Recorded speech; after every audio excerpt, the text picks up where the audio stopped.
Two 1 2 3 4 5 6 কমা দিয়ে dot dot চলতেই আছে, এটাকে দেখেই বোঝা যাচ্ছে এটা স্বাভাবিক সংখ্যার সেট।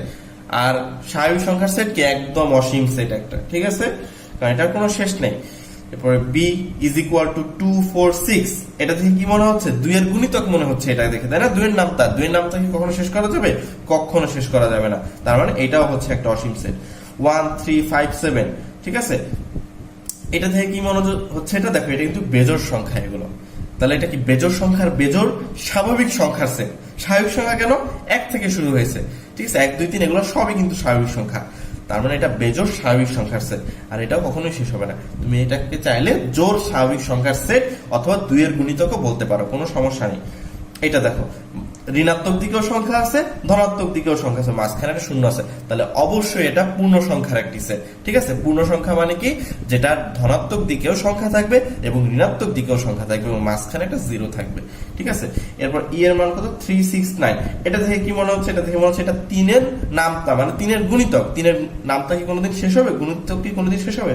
শেষ হবে না। তার মানে এটা হচ্ছে একটা অসীম সেট। তারপরে দেখো এফ সমান কত আছে? 3 3 স্কয়ার 3 কিউব, এরপর কত? 3 পাওয়ার 4 হবে, 3 পাওয়ার 100 200 1000, অনেক এরকম চলতেই থাকবে। তো নিঃসন্দেহে এটাও একটা অসীম সেট। তারপরে জি হচ্ছে P by Q such that P ও কিউ পরস্পর সহমৌলিক। আচ্ছা, সহমৌলিক জিনিসটা কি? যাদের গুণনীয়ক মানে 1 ছাড়া আর কোনো গুণনীয়ক থাকবে না। যেমন তুমি চিন্তা করো, 3 এর গুণনীয়ক কত?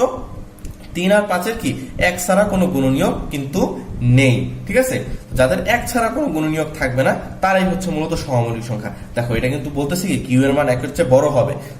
কিউ এর মান 1 এর চেয়ে বড় হওয়ার কারণে কি এইটাও হচ্ছে অসীম সেট, কারণ এখানে কি আরো অনেক গুণনীয়ক আসবে, ঠিক আছে। শর্ত হচ্ছে কি 1 এর চেয়ে বেশি আর 1 ছাড়া আর কোনো গুণনীয়ক আসবে না, কিন্তু 1 এর চেয়ে কিউ 1 এর চেয়ে বড় হওয়ার কারণে এখানে আরো অনেক গুণনীয়ক আসবে। তার মানে এটাও হচ্ছে অসীম সেট। এরপরে বলতেছে x such that x হচ্ছে পূর্ণ সংখ্যা এবং x less than 4, মানে x 4 এর চেয়ে ছোট, ঠিক আছে। আচ্ছা, তোমার এখন মাথায় চিন্তা আসতে পারে মিস্টেক করা যাবে না, তুমি কিন্তু এটা স্বাভাবিক সংখ্যা মনে করবা না, ঠিক আছে, এটা কিন্তু পূর্ণ সংখ্যা লেখা, ঠিক আছে। স্বাভাবিক সংখ্যা হলে এটা কিন্তু সসীম সেট হইতো।